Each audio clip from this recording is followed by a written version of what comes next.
Inside the Birds is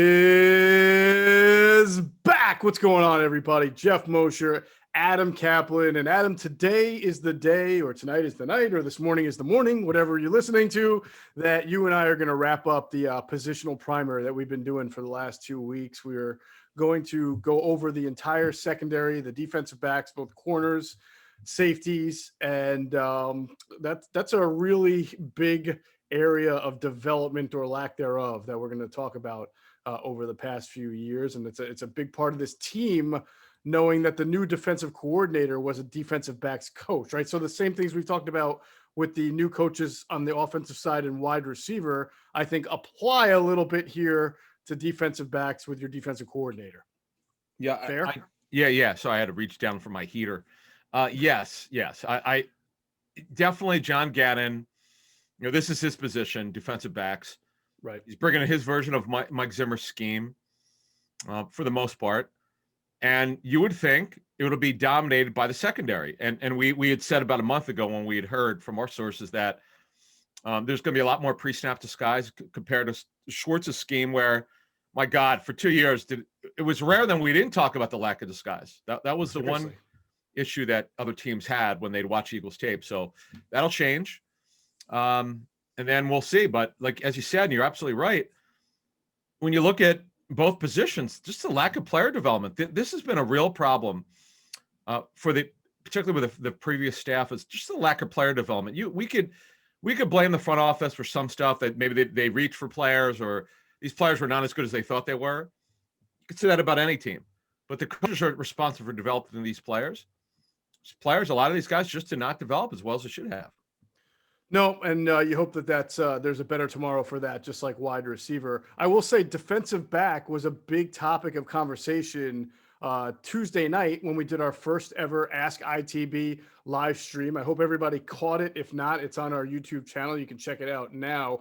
A lot of questions about Jalen Mills, a lot of questions about Darius Slay, about the direction the team is headed in. I really enjoyed doing that. We're going to keep doing them. Every Tuesday night, 8 o'clock. So if you liked it, come back and join us. If you missed it, join us next week. We'll be doing it again, and good reception. So I enjoyed it. Also, Adam, we got unbelievably great feedback so far on the debut of Q&A. It dropped Wednesday morning. Quentin Michael, Jason Avant. I don't know if you've listened to the whole thing. I'm 3/4 of the way. Oh my God. I'll be honest with you. I rarely will listen to an hour podcast show from beginning to end. I was done 40 minutes. I didn't want to stop, but I had to do an interview. I was like, this is so interesting. And the thing that I love is you've got two divergent personalities. Quentin is more reserved. Jason's a high energy guy, and they seem to be in the middle. Yeah. And their timing was perfect. And Jason is a really good host. Had he hosted anything before? No, when we put this thing together, I said, look, I think it would be great if it was a lot like our offensive lineman show during the season with Trey leading the way and Todd Harriman's Jamal Jackson, because Trey just had a natural host ability to him. He's got a big personality, a booming voice. And I said, if you guys want, I can be the host where I'm not really a part of it. I just ask you guys to talk and the questions. And Jay and Q were like, no, we can handle this. And I knew Jason, because he's done a lot of radio and some TV before, would be natural. And Q is, as you mentioned, a really great breaking down the game. He even said to me he felt he can bring more energy. So I think that he probably will. He was, I'm going to tell you what, they were two good. of them together. That's the most it's funny. It's the most I heard Quentin talk. Generally when Quentin does an interview, it's for 10 minutes. It gets on and off. They had me, this is maybe overrating a little bit, but it was so riveting. Cause I didn't know what to expect. You know what, when you came up with this idea, I don't know, 3 weeks ago or a month ago, I said, Jason's got to be the host. And I could see it because they're both very cerebral. And the great thing is we got guys from offense and defense. This is what I was hoping for when I came in with this concept 3 years ago. If we ever grew this thing, I want to have guys from offense and defense, not just one side of football. And thank goodness, good job. You came up with it. I don't know if you caught this part, but it really stood out to me. It jumped out to me. Jason Avant, who was with the team this year as an assistant wide receivers coach, talked about a study that the organization had on Jalen Hurts' brain and what this study says. I want to talk to him more about it. I don't know if it was the study done by the Eagles or an independent team that the Eagles got their hands on, but apparently Jalen Hurts' brain compares very favorably as far as being the ability to have spatial awareness and adjust to an environment that changes. And Jalen Hurts' brain and those measurements are among the top in the NFL. I guess it's like a different version of the what's the test they take at the combine? Yeah, this is a completely different version, but something where you compare a test result against others. And Jason said that the fan couldn't see that during the season because, as Jason said, he didn't know what he was doing. He was thrown into the fire there. But it's in practice where Jason went on to describe how sometimes you'll see a defense play a certain, it looks like they're going to blitz and play a cover 3, but right at the snap, you know, the safety who's in the box drops back and it winds up being a cover 2 and just a 4-man rush. That you see a lot prevalent in the NFL. He said that those were things he could see Jalen Hurts observe right away in practice and know how to attack it. It's that awareness, your spatial awareness and your ability to adjust that I thought was really interesting. That's so awesome. I wonder if the coaching staff, the new coaching staff, not only evaluates the games, but they actually go through all the practices as much as possible. Oh, that's a great question. And they're able to see some of that too. Yeah, I just thought it was really amazing. It was a good point. I think what helps Hurts is he's a coach's son. He transferred schools. He's been through a lot in his career. And he's also been on the big stage in college football, about as big as it gets.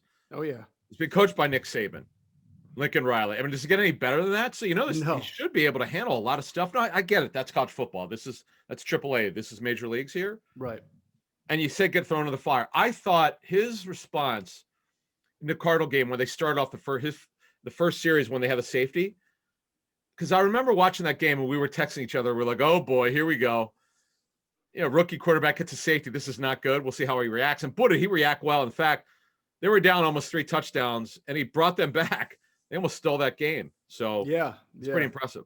Yeah, and he also, I'll move on, but he said that because I want people to hear it, but he talked about Hurts' accuracy being good, even though the numbers may not suggest it, but he's an accurate quarterback. And you and I mentioned that his issue, we felt, in his 4 starts was timing.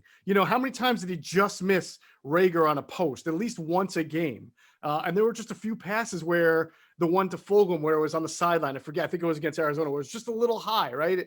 Because he had to get rid of the ball a little bit sooner than he wanted. And so, I think I agree. I agree with that assessment. I don't think he's an inaccurate quarterback at all. I think he is an accurate quarterback, but he was thrown into a situation where, all right, here's new receivers. Here's a rough offensive line that's going to get you hit a lot. You're going to be running. You had no real training camp and OTAs. So whatever the Eagles decide to do is their decision, whether they draft a guy or go on with Jalen Hurts. I support either one because I understand either one. But I am if they do go on with Jalen Hurts, I'm very intrigued to see how he develops. So am I. He's got good enough size. We know he can move. We know he can run. He's got a good arm. Not a plus arm, but a good enough arm. Can make just about every throw. Right. And he was, not that we knew that Wentz wouldn't be back in December, but he got those 4 starts in. It's not a lot. You saw some good things, some things that need to be cleaned up, and it's based a lot on what you said. People got on him for his accuracy. I agree with the timing thing. The tape shows this, that you don't get this when you don't practice a lot with these guys. They didn't have it all. They didn't have May and June. They didn't have the rookie also, and they also didn't have the post-draft minicamp. So you're trying to make up for lost time in season. It's basically impossible to do. But he's intriguing. There's no question about it. I look forward to see what they do with the quarterback. Absolutely. And I can't wait until August. If he's the quarterback, I can't wait until you and I do that fantasy football special we do every August, because his ability to run and throw, I mean, he could be a real big fantasy weapon if he becomes the starting quarterback. John Hansen had him ranked, and it might have been he nailed this one. Like we do our fantasy show together 2 days a week on Channel 87 on Sirius. And one week he said, I'm ranking him 3. I'm like, are you out of your mind? Kid's a rookie. He's like, yeah, but you don't get it. He runs. I'm like, man, okay. And I forget, it was probably the Arizona game because his numbers were really good in that game. And you're right. You're absolutely right. For fantasy, these running quarterbacks, no matter who it is, I learned it with Steve Young in 1999, 96, 97. He was incredible before he stopped running as much. Randall, of course, in this market, Donovan, Vic. For sure. All the running quarterbacks that I've looked at in my just as a fan growing up. Randall was the ultimate weapon. You might remember him on Sports Illustrated. man, when you get those extra points for running, does a lot. And plus, Yeah, look at this Josh season, Allen. Josh Allen. Oh my God, he's unbelievable. He is like the ultimate running quarterback, but he's also got he's a great athlete. He's got a howitzer of an arm, and he's finally accurate, Geoff. Nearly 70% completion rate. One of the biggest jumps in NFL history for an accuracy percentage. It's really remarkable what he's done. I remember actually 2 years ago, he may not be a good quarterback to watch, but from a fantasy standpoint, even Mitchell Trubisky wound up putting up a decent amount of numbers because they ran with him a lot 2 years, not this past year, but 2 years ago when they made that playoff run. So, all right, we'll get into, move away from the quarterbacks, get into our evaluations of the defensive backs. There are a couple of things I want to get to your opinion on before we hit the D-backs that are relevant to what's actually going on. Another announcement, though. One big monster announcement. I was about to get there. Okay, because I don't know where you're going. Okay, go ahead. No, I do want to, as Adam just alluded to, we are bringing back, we are expanding. We got this Q&A show, and we are bringing back Greg Cosell starting later this month, the last week of March. We are going to have Greg on every week. I believe it's going to drop Tuesday at 6 a.m. for 6 weeks to just talk about the NFL draft. We're going to go through prospects. We're going to go through positions, philosophies, everything. We are going to cover the NFL draft comprehensively from an Eagles angle, but also other NFL teams angle, college schemes angle, everything that you get when we have Greg Cosell on. So the first 5 shows will be leading up to the draft each week, starting again, late March. And then the 6th show will be the first week of May, and that'll recap the draft, which is right at the end of April there. So 6 shows. Yeah, and how they fit and how the players fit with their new teams, particularly obviously with the Eagles. And we'll hopefully, because I know we did a post-draft show with Greg last year, just to see what he thought of it's funny. He liked Jalen Reagor's tape, his college tape. I remember distinctly of the players that he had seen that the Eagles drafted. He really liked his tape. A lot of guys did. There's some revisionist history about Jalen Reagor is not the guy. Let's just give this guy his career. Let's let him breathe with a real quarterback and a real offense and everything. I think he's going to be all right. But yeah, that show. So the first show with Greg Cosell, Inside the Draft with Greg Cosell, will drop Tuesday, March 30th. Okay. Cool. And at 6 a.m., as we always do with our shows on all of our platforms, YouTube and the podcast as well. All right, we'll move on. And remember, check out our friends at phlsportsnation.com. They are enhancing the fan experience by covering all of the Philly pro sports teams like nobody else. Great podcasts as well.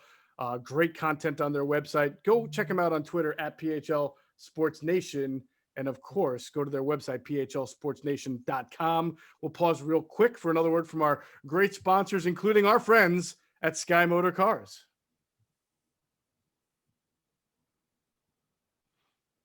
All right, if you do stop into Sky Motor Cars, make sure that you tell them that Adam and Geoff sent you. You'll get a great deal.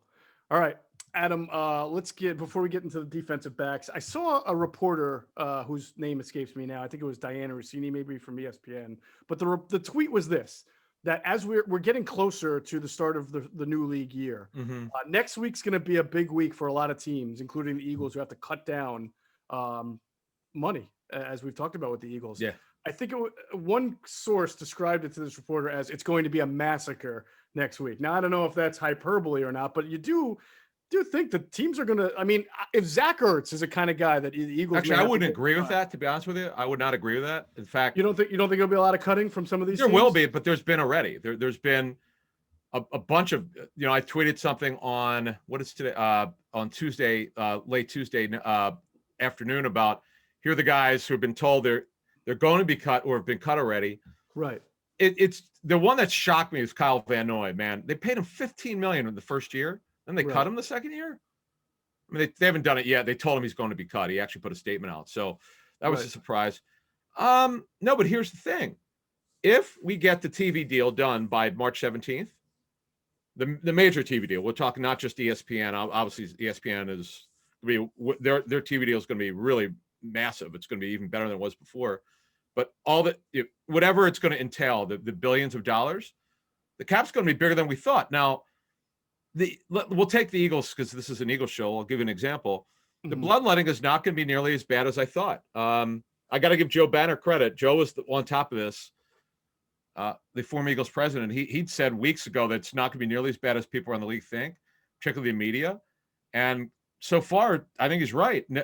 Very Yeah, I few. mean, but then that's not acting like the $36 million that they're taking for not having Carson Wentz is no big deal. I hear you. I hear he's you. wrong in that regard. I mean, Well, like, no, but again, no, happened. hang on. But again, we're Uh-huh. going to get to Brandon Graham's situation. Sure. They already took care of Deshaun. Deshaun, if they had $500 million under the cap, was not coming back. Okay. I agree with that. Okay. I agree with that. Alshon Jeffrey, they took care of him. We knew he wasn't coming back under any circumstance. Right. Now, Malik Jackson, you would ask me, and it was a great question a couple shows ago, if they're in better cap shape, could he return? Absolutely. Because I know he's older, he's in his 30s now, but they have no depth at defensive tackle. I mean, he would be a great guy to have for this rotation, but they're in a tighter situation. But again, the point that Joe made was, it wasn't that guys aren't going to be cut. It's that it's not as dire. That we've said on our show since 2018, the media overhypes the cap. It's such a minor issue compared to the reality of cash. Cash is about 1,000 times more important to owners and front offices than cap. Cap is something you have to work around. It's all about cash. Sure. More often than not, it's not a factor. Now, this time's a little bit more of a factor because they've got a problem, and that, as you said, with the Wentz situation. But they're not, again, they have not had to do anything yet. Now, we still think Wentz is going to be moved one way or the other. Okay. Hurts. Yeah, Ertz. Now, do you think if they were $20 million under the cap, they would be getting rid of Zach Ertz? I don't see him staying. I just think it's Goddard's ball. He's the man now. I agree, but I still think if they had a lot of cap flexibility, that they would figure it out with Zach Ertz. I don't know that I agree with you on that one. We talked about Barnett. This is easy to solve, to take that $10 million base salary and it's really not a restructure. You'd be extending him because he's a younger player. You could take care of that. Javon Hargrave, they could restructure his contract if they'd like. In fact, I'd be shocked if they didn't. He should be here a long time. That's pretty. And the Kelsey, if he comes back, will have his. They'll save some money there. And Brandon Brooks, I heard you on the Mike Gill show. That's a tough one because of his injury history, and he's come back a pretty significant one. Now he's signed through. Let me see here. He is signed through. Gosh, I don't know how much more you can do with him at this point. What's he signed through again? 24, legit 24. These are not dummy years. They're actually 2024. Well, can you kick whatever the dead money is for those 3 years? If you kick it up, $1 million more a year, right? Like, is it that big of a deal? I mean, proration 22 is 4 over 4. You can do it. Yeah, I mean, you can do it. I'll be honest with you. I thought they might actually change with the kind of doing the dummy years and so forth. They're not stopping that. They're still doing it. I understand why they're trying to create cap space. We mentioned a couple shows ago with Marquise Goodwin. So right. Look, it's just not going to be as bad. But here's the thing: if you really want to get under the cap and start signing veteran free agents from other teams, not that you're going to sign pay a lot for these guys, it's going to be a little bit harder. That's where it gets a little fuzzy. Yeah, I mean, I hear what you're saying. It's not as bad because people went into this offseason thinking, man, a lot of things are going to have to change because of the cap. But if you told someone at the end of 2019 that the Eagles are going to have to take major cap hits on getting rid of Carson Wentz, Zach Ertz, and Malik Jackson, I think they'd be like, what? Yeah. What do you mean? Well, no, if you broaden the lens here and realize that this is somewhat of a disaster for the last year and a half, then it becomes a lot more impactful than just looking at. See, a lot of people move on. That's great. It's awesome. A lot of people have moved on and said, look, I understand it's a rebuild. We're starting over, so these cap hits aren't big. But that's not what people or the team envisioned a year ago. So I count that. As in, this is the bed you created. So it's all part of the discussion of being a bloodletting to me. I think if you take big hits on Carson Wentz, bloodletting. Yeah, but again, we'll see who actually gets. It's easy to say. Like, I'm talking to teams, right? And a couple teams said to me, "Look, we got 2 guys that we just know we can't keep. We just can't. We just can't." One team said there was of the 2 players that they know their veterans are going to have to go. They're trying to figure out a way to make it work because they don't want this guy helping another team. That's the other part of cutting. More often than not, it's rare you cut a player that you're concerned about helping another team. You just live with it. The guy's older, injury prone, whatever the issue is. Right. But this time around, it's like, geez, we don't want to do this, but we're tight here. See, a lot of teams, Geoff, don't have the philosophy that the Saints have, the Steelers have, the Eagles have of these dummy years. They don't like doing it because if these guys retire early, you got all this dead money that accelerates into the cap into the current year. That's where you have a problem, man. That's where you get zapped. I agree. Well, do you real quick? We'll get into the defensive backs, but I want to ask you: do you think that Ertz is going to get traded or released? Their preference obviously would be to trade him. Of course. And I can't predict that. I'd be fairly surprised. Right. Yeah. That's basically what I'm getting at. If it's not definitive, they'll trade him. I'm sorry. That's what I'm getting at. It's not that you're not definitively getting anything for him. You hope to trade him. You hope to get a fourth or a fifth. I don't think that's great value. It's just what you're going to get for. Well, you can make it conditional if he has a certain amount of catches. Yeah, you could if you're a certain amount of games. Look, here's the thing. One thing on Zach, okay, 30 years old, coming off of a significant ankle injury. He's 30 years old now. So are you going to justify if your team receiving him $8.25 million? It's a little bit high for a guy who was hurt last season at that age. I mean, Lane Johnson probably has a higher cap number. He's 30 years old coming off an ankle injury. He's still he's still arguably one of the two best players at his position in the National Football League. I would say Zach right now is that. Yeah, that's to me, and I'm glad you bring that up because I've asked Q and Quentin and Avant to look into that. I want them to look at the tape, see what they see, and they're going to get into that as well. Okay. On their next issue. I tend to think he could still play. I think last year was. I do, but I just don't know at what level though. He does turn 31 in October, by the way. Yeah. How high of a level can he play? And that's what you have to find. That's what you have to figure out with him. He's high character. You love him for the locker room. You love everything about him.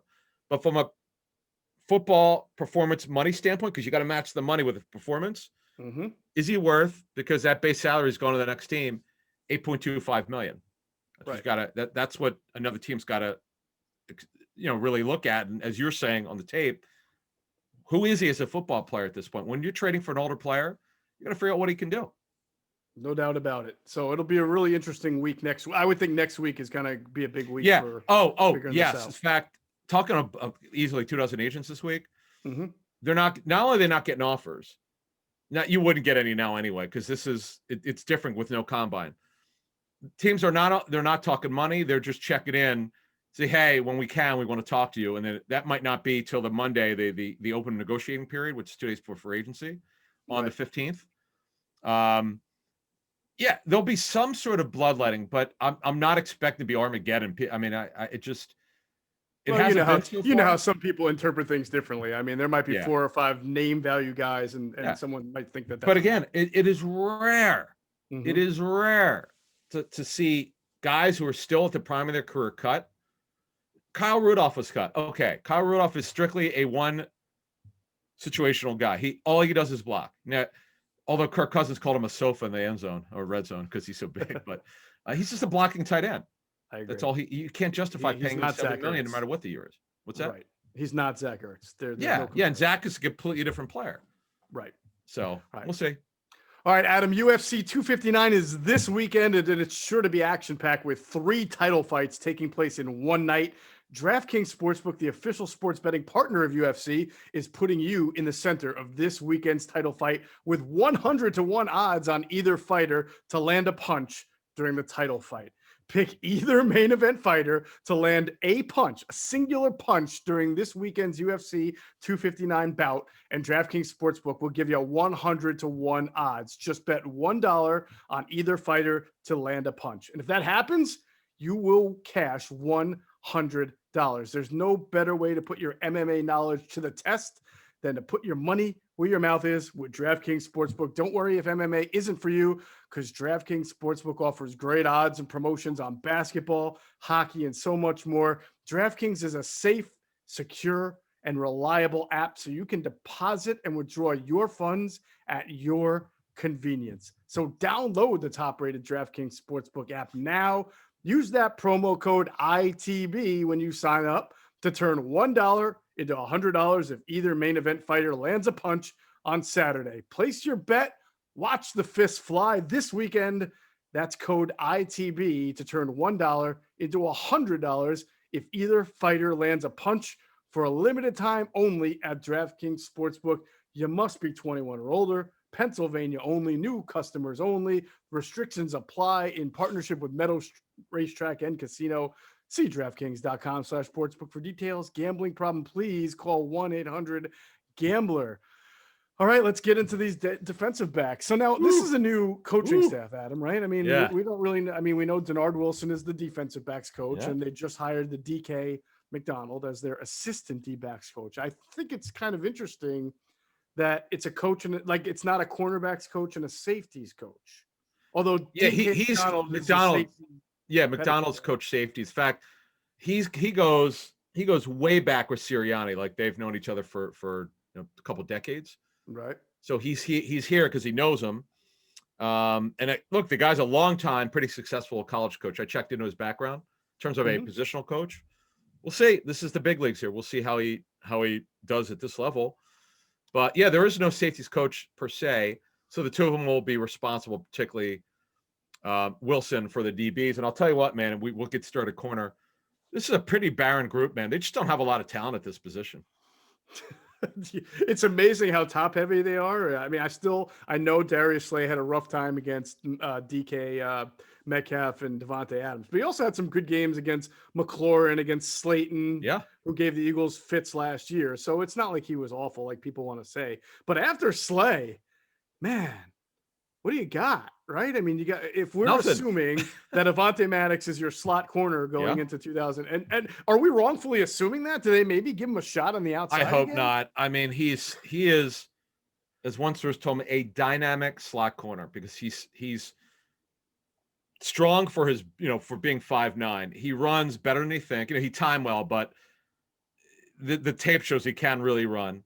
He's a high character kid. Now he's had some injuries. We know about that's a concern. But in football, it's all about understanding what the guy brings to the table and using him correctly. Mm-hmm. I understand that they had issues at corner. They played Roby Coleman, for goodness sake, at 5'7" and change outside. LeBlanc and Roby Coleman are free agents, at the cornerback position. So, yeah, as you're saying, it's Slay and everybody else. So right now, it's Slay on the outside. They don't have a corner on the outside right now. Who's under contract. They're going to either have to draft. Well, they have to add two who can play on the outside. Craig James is a fourth corner. Kevon Seymour is a fourth or fifth corner. Michael Jaiquawn is a fourth or fifth corner. Jameson Houston didn't do anything. Lavert Hill's new. Shaquille Taylor's new. He was with the Colts. The Colts. With the. Oh no, it was the Giants last year, but prior to that, it was the Colts. The Colts, correct. So, look, they don't have anything on the outside right now. Opposite Slay and Slay, Slay. After the season, folks, the Eagles could get out of the deal without owing him a dime. It had a 2-year structure on its extension. So to me, I'm adding two impact pieces at corner on the outside, preferably, by the way, in the draft. Yeah. Is it not fascinating that when they finished the 2019 season, you and I, everybody, podcast, media, whatever, like, my God, they really need help at cornerback. They are a bad cornerback group. So they go out and get Darius Slay. And that was a good addition. They only give up a third and a fifth. And now at the end of 2020, this collective cornerback group may be even worse than the 2018 and 19 group. I mean, Sidney Jones and Rasul Douglas might be better than these guys. It's so funny bad as they were. To hear Matt Rule, the head coach of the Panthers. Apparently Douglas got off to a really good start, then struggled, after a while, but he got off to a really good start with the Panthers. And I'll never forget, Rule says at his press conference, we need more guys like him. Mm-hmm. And I'm like, where was this? I was like, did he really say that? I actually remember seeing the video on Twitter and I replayed it just to make sure I got that right. I was just flabbergasted. And then I checked into it. It was true. He really, because when Rasul Douglas's highs were really high and his lows were about as bad as it gets because everyone would run by him because he doesn't run very well. Mm-hmm. But he's a handsy guy. He's a long, he's tall and he's pretty developed guy physically, strong and all that. So look, they've missed so badly in some of these corners. Sidney Jones didn't work out. Douglas didn't work out. You could go through their drafts the last 6 or 7 years at corner. It's just whoever they've brought in here, for the most part, hasn't worked. I mean, Craig James had a good training camp, I was told, so he made it. He wound up playing a little bit more probably, and then he got hurt. Seymour played a little bit late in the season. Jaiquawn had to play. Then after the one, some really good plays, then he got housed. I mean, they went after him and reality hit. he's new to the cornerback position. So you're absolutely right. To sum this up here, if they don't add 2 impact corners on the outside, whether it's both in the draft or one in free agency, one in the draft, I'm going to throw my hands up and say they're going to get toasted again. Boy, you have to go all the way back to 2017, not too long, to find the last time they drafted 2 cornerbacks high. Sidney Jones in the 2nd round, Rasul Douglas in the 3rd. It makes me want to do that whole thing that we did with linebackers last podcast. You want to take a trip down Eagles cornerback memory lane, and we can go back to. Is it that bad though? Come on, are you kidding me? Well, over okay, the last 15 okay. years. I know now this guy. Okay. Since you said it, I'm bringing this guy up because I'm at training camp, and I never heard of a guy's first name is Macho. Victor Macho Harris. Yeah, right. Now, and he started week 1, did he not? Correct me if I'm wrong. In fairness, he was a safety. They made him a safety, not a corner. Okay, but didn't he? He replaced Brian Dawkins, amazingly enough. Yeah, but did he? Oh wait, did he start a corner or safety? No, because the kid who replaced Dawkins was Quentin Demps. Well, it was a little bit of a. They were both rookies that year, and I believe there was a juxtaposition at one point when Macho Harris did not get the job. I'm fairly certain that Macho started off as a safety. Okay, he definitely started week 1 because people are like, "What?" Yeah, he started week 1 as a safety, next to Quentin Michael, I think. Yes, and it didn't work out very well. Oh, we should ask Q the next time we talk to him what he thought of Macho. Yeah, well, that will definitely be on a Q&A. But when we go back to corner, we're talking Jack Ikegwuono, and we're talking Trevard Lindley, and we're talking about Jalen Watkins, who's still Jalen Watkins. Yeah, he actually wasn't bad. I'm trying to think. Ready? Yeah. Sconces. Well, that was a free agent signing, but okay. I'm just here's the Bradley thing, Fletcher. Right. Well, that's the thing. If you look at safety and corner, majority, not all, but a majority of the guys who played were not. They were signed as free agents. You mentioned Bradley Fletcher, Nolan Carroll, Cary Williams, Kyle Arrington. Who? Remember Kyle Arrington? Kyle Arrington, yes, who came from New England, who had actually played better. No, he went to New England after the Eagles, I believe. Okay, but he would play better, right? He would play better. Oh, Jared Cook and Josh Hill were cut. Wow. Yeah. Just incredible, man. The ineptitude of the draft. Ellis Hobbs. What? Yeah, Ellis Hobbs, right? Number 27. Like, they've drafted really well on the offensive line. They've drafted and developed extremely well. Good for agents. D-line, pretty good for the most part, but corner and safety has just not worked out. No, Nate Allen suffered that patella injury. Was never the same, unfortunately. He might have been a player. Right. But man, they just gotta. Those are the positions where they just don't get it done. No, and it's spanned multiple coaching staffs and a couple of regimes there. It's just it's been a very hard position for them to develop. So I agree with you. I think they have to draft cornerbacks. Do you think they have to sign a 1-year veteran? Is Trevor Williams a free agent also? I mean, I didn't even include him. If he comes back, I'm gonna take my toupee off. There's no way. The toupee that you don't have. Yeah, exactly. No, but I mean, Trevor Williams. Listen, I'm looking at the bottom of the barrel here. I'm trying to really. I mean, Trevor Williams is nothing like I thought. Because I know he put up some. He had some decent tape early in his career. His last tape, I was told, with the Chargers was very mixed at best. With the Eagles, he just wasn't ready. They brought him back, as you know, twice. It was a disaster. So at this point, you got to do. In fact, I mean, I know that Jaiquette's an interesting player because he's got length, and Craig James, as we said, was best of fourth corner. They got to rebuild that cornerback group. Would you not agree? Absolutely. I think that's the overriding point we're trying to make here. Yeah. By the way, I got one more for you. All right. Rashard Barksdale. Oh my God. Was that? All right. Let me ask you a question about him. Was he with, who was I don't know if I have an answer. No, it may be before you were covering the team, but I'm going to see if you remember. Do you remember Buck Holder got in a little bit of trouble? Correll. Yeah. There was a DB. Buck's a good dude. But he just But it wasn't Rashard Barksdale. Okay. I couldn't remember, but do you remember what college Rashard Barksdale went to? I have no idea. If I gave you 512 guesses, you would not never get figure it out. I don't know. Albany. He was a Great Dane. SUNY Albany, huh? Yeah. That was their nickname, Great Dane, really? I believe it's the Great Danes. I'd have to check on that, but I think it's the Yeah, Great Danes. this story, folks, if you look it up, it's unbelievable. Andy Reid. So Buck and a couple other players were in a car and they got stopped, and just a little bit of marijuana smell in their car, whatever. So Andy, according to, well, I never forget the story. I was blown away. I don't know how they got. I don't know who wrote it. The Washington Post. I think it was the Washington Post who had the scoop. Oh, But really? what Andy Reid made them do, it was like Andy made the players go up to the chalkboard and like, I won't smoke dope, or I won't smoke marijuana, or I won't do this or something. Like Bart Simpson on the. Yeah, it was just like Andy when he made George Hegeman push the blocking sled. Right. Because George Hegeman opened his mouth. He said, the Eagles better come correct. Mm-hmm. I'll never forget the quote. And I was like, this may not go over very well. And he cut him after he made him do the sled. Then he cut him. This is when Andy was, he came in guns blazing in 99 and 2000. He's like, I remember that. Because he wanted to throw the gauntlet down. And these guys needed a shock to their system. Boy, did he do that. Anyway, that's old Eagles, old school. Yeah, definitely old Eagles. But yep, we just took a trip down cornerback memory lane. It was not very pretty. And it ain't going to be too much prettier at the next position, safety, as we close. By the way, let me just close the book on corner. Yeah. I don't see Nickel Roby-Coleman coming back, especially if Maddox is going to move into the slot. And I think maybe Cravon could be back as a special teamer. He's a good special. Well, he's been. Yeah, I mean, he's a good special. He's a backup slot, backup safety, free safety. I mean, he can do it. You like the high character guy. He's always going to be challenged by lack of foot speed. That's kind of why he was an undrafted free agent. Right. Guy been around, as you said, special teamer.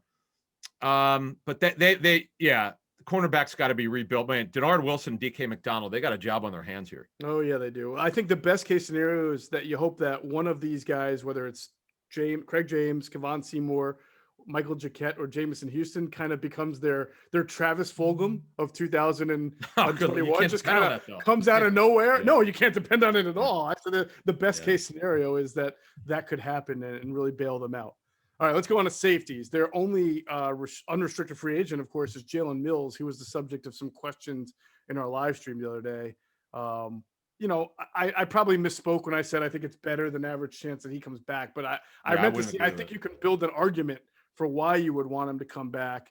He's a veteran. There's not a lot in that group. Rodney McLeod is coming off an ACL, so I don't know how he's been doing with that, but I can, if it's only going to be a 1-year deal, I can't imagine anybody's going to be out there offering them 2, 3, 4 multi-year deals. So it would make sense to me to use him as that third safety, that hybrid type who can cover backs and tight ends. The thing is, it's always what's going to plague Jalen Mills. He just doesn't run well enough. We know he's smart. We know he's tough. We got all that. He was a Jim Schwartz guy, new coaching staff. I would say it would be a small surprise if he's back. When you say doesn't run well enough, I mean, I agree with you if we're talking about outside corner, but if we're talking about third safety, I mean, you're covering tight ends, Yeah, he's got length and he's physical, but he's just not, I just don't think he's ever going to be good enough for that role. Rudy Ford, by the way. How do you see the starters? How would, if Mills doesn't come back, how do you see their top 2 safeties going? Rodney McLeod, they're into him for just under $4 million fully guaranteed. So you would think he'd be back. I don't see them eating that money. Plus, the big reason, as I understand that they brought him back last year, is they really wanted a veteran back there. Sure. Which is fair. I get it. Obviously, he's a very high character guy, and he could get everything set up. Man, other than McLeod, and as you said, he's come back from ACL surgery. Wallace? No. I'm talking about Rodney McLeod. Yeah, but I'm saying McLeod and. No, I'm just saying McLeod right now. You would think he'd be a starter, right? Right. Obviously, he's coming back at $3.75 million fully guaranteed. He should be back with that. He should be ready for training camp, but he also is older in his 30s, coming back ACL reconstruction. Kayvon Wallace was not ready when they played him. We told you after the draft he would not be ready. The way we understood it from our sources is that he plays a certain way, played a certain way at Clemson. He had to not change his style. He's an aggressive player, but he had needed further development. He played a little bit here and there, just didn't play very much. But the Eagles are very high on him, and at some point he's going to get his chance. But if you look at the group, Geoff, I just don't. Marcus Epps is a backup. Blake Countess is a special teams returner. Grayson Arnold and Elijah Riley, complete unknowns. They're just in the mix to maybe be their fourth safety. That's about it. What do you got? So you got to draft. You have to do what I've been screaming from the mountaintops to do for the last 3 years, and that's draft a safety fairly high in the draft, even higher than the 4th round. maybe second, third, or fourth would be nice. And then if you do that, he's got to be better than Jaiquawn Jarrett, or I'm trying to think if they've drafted any other. Jaiquawn Jarrett. Oh, never draft a box player in the second round. That was such a mistake in 2011. Yep. I mean, he could hit. Problem is, he just didn't have the speed at all. Yes, safety memory lane isn't great either. We've got Nate Allen, we've got Jaiquawn Jarrett, we've got I'm trying to think of another guy who stuck out that I could see it, but I can't remember his name right now. Jaiquawn Jarrett. Do you know what year? Allen. No. But then they went through that whole Macho Harris. That's who yeah. And then remember when he couldn't play or somebody else couldn't play, then they had to go through that Jared Page and we went up playing baseball. Who's the guy? His name starts with I believe. Why can't I? Oshio Atagwe? We talk who? Atagwe? Doesn't remember him? OJ Atagwe, yes. Yeah. Yes. Yeah. He was not the player they thought. Yeah, he was a good player for the Rams out of Stanford, I think, and he just never made it here. And Earl Wolf, who got hurt a lot, unfortunately. Earl Wolf, that's another. And then it's crazy. The crazy thing. Remember, Patrick Chung was here for one season. It didn't work at all. Went back to New England. He's still playing, although he opted out last season. Right. Kurt Coleman, the much maligned Kurt Coleman here. Okay. Now, I assume he's retired because I don't think he played last season, but he played a lot more. He played with Minnesota and Buffalo and Kansas City. I mean, isn't it amazing? Guy leaves here. By the way, Jordan Poyer was a oh my God, Jordan Poyer. Yes. So why is it? Yeah, why are these guys develop elsewhere, but the Eagles have not? Well, it goes back to the coaching and the turnover and the scheme. Yeah, listen, yada yada. Coaching has a lot to do with it. The lack of player development at corner and safety. I'm talking about guys that they drafted or signed as undrafted free agents. I mean, really, the lack of development. It's really bad. And Brandon Boykin, by the way, another guy who did start off well, then he just went the other way, unfortunately. Right. This is why they've had to sign so many free agents to trade for them, because they just have not developed these players. Hey, that's another thing that you're bringing up that I think is really important, and you hope changes, right? Avonte Maddox had a very nice rookie year. Played well in the slot, moved to safety, shocked everybody with how well he played at safety. They talked about how smart he is, right? He had a really good rookie year. I think that's just been his best year so far. There's another rookie whose best year. Rasul Douglas, we talked about. He had 4 interceptions as a rookie. He rotated with Jalen Watkins when Ronald Darby got hurt, and he was serviceable enough. He played well. Did not play well after that. So we talk about these guys who play well as rookies and then regress, and that goes to the talent issue, or the development issue we've been talking about. You shouldn't have these guys playing well and then not being able to capitalize on that. Yeah, look, the reason why they brought in Santi Samuel, Nnamdi Asomugha, Dominic DRC is because they missed on so many players at the cornerback position. Here's a great example. Guy was a tremendous athlete in college. They drafted him on attributes. He was stiff as a board here. Curtis Marsh. Another corner. There you go. Yeah. They just can't. Yeah. I mean, it's unbelievable. Other than Lito Shepherd and Sheldon Brown over the last 15 years, how many guys really developed at corner?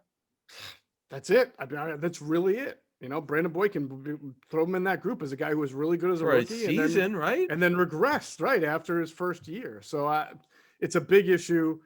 Obviously it's bigger than just one singular coach or one player, because we're talking about almost 20 years of corners and safeties being drafted and not working out. And they try. Here's one who was only an Eagle for like a month, and there's a reason why. I totally forgot about this one. Darryl Worley. Remember that one? Yep. Unfortunate issue off the field. So he wound up being jettisoned after a very, very short stay. Was that a player-for-player trade? Was that Torrey Smith for DJ Worley, I think? Darryl Worley. Yeah, I don't remember. Philly's own Darryl Worley. But here's another guy who's still in the league, and actually he's got a couple cups. He's played a little bit. Your guy, Devontae Bosby. There you go. Him? He plays. Yeah. Chandon Sullivan plays a little bit. Chandon Sullivan, who's doing a great job for the Packers. He plays in the big nickel role. Yeah. Why can't these? It's ridiculous. The lack of development. I'm getting pissed off the more we talk about this. It's systemic, I'm not even a fan. It's systemic. It's systemic, and you hope that the new regime figures it out. That's all I gotta say. You just hope that they figure. But real quick, before we end this, because I feel like I'm trying to sell you on a concept here, and you're like, no. You mean to tell me Rodney McLeod and Kevon Wallace should be the starter? Like, you're not bringing back Jalen Mills as a third corner on a 1-year deal, knowing the names we just listed that they have. Like, you wouldn't just re-sign him to compete for a job? If you cut him, you cut him. Well, I'd say this much. Okay, I'd say this much. If I could get him for the 1-year minimum, obviously my coaches, I'm not going to crowbar this and say, hey, we're re-signing him. You don't have a say in it. If they don't want him, he doesn't come back. If the coaches don't, if this new staff doesn't like him, he doesn't come back. Simple as that. They want him back because he had to fill a corner in a pinch last year after they had a bunch of injuries. Yeah, I mean, he could play corner if you need him to. You could play him at safety. He was one, as I understand it, he really did not benefit from, well, actually, it hurt him not having an offseason in May and June to learn the safety position. He got thrown in there in August, and it's just tough. It's a completely different position that he's used to. Definitely. Yeah, but like, that's what I was saying. I think if you can get him on a 1-year deal, very little guaranteed money, and make him compete for a spot, nothing wrong with that. But you know what? I like this pod because you and I did not see eye to eye on everything. And no, you got fired up. I can hear it in your voice. I know when you're pissed off. No, you're pissed off. No, but I just think that getting back to the cap. This is why you got to be careful when people say, "Oh, it's going to be a bloodletting," or like Kyle Van Noy. Okay, the Dolphins did not need to cut Kyle Van Noy. They're at a minimum, but without cutting Kyle Van Noy, $20 million under. Okay, right? They just didn't want him. So you got to have better context when you say. I'm not saying you personally. I'm just saying people and say, "Oh, it's going to be a bloodletting," or I'm talking to a lot of teams. A lot of guys are going to be cut. Tell me when these guys get cut. Now the Saints have a massive cap issue. That they would have had it. By the way, even if the cap is at $200 million, they're way over it. Several tens of millions over. Okay, so they got a lot of work to do. But overall, as I learned many years ago, teams simply don't cut players for cap reasons. They just don't. You're not going to cut a player you think could help you, unless you're in a massive issue like the Saints are. They're in real purgatory with this thing. And you know why? Because they do a lot of dummy years and a lot of restructures to keep the team together. I get it. But that credit card spending, it's going to hit you at some point, and it's hitting them now. All right. We'll end it on that. We'll be back, I guess, Monday morning will be our next podcast, and we will move on from the positional previews, and we'll have some more to talk about. I imagine there'll be a lot of news that we'll get into. So I want to thank everybody for listening, of course. Thanks to our producer, Hunter Brody. You can check out his work on YouTube. His channel is called Sports Talk with Broads, his Twitter account, @Broads81. That, of course, will do it for the leading podcast in the Eagles Intel. As always, we thank you for flying with us inside the bird.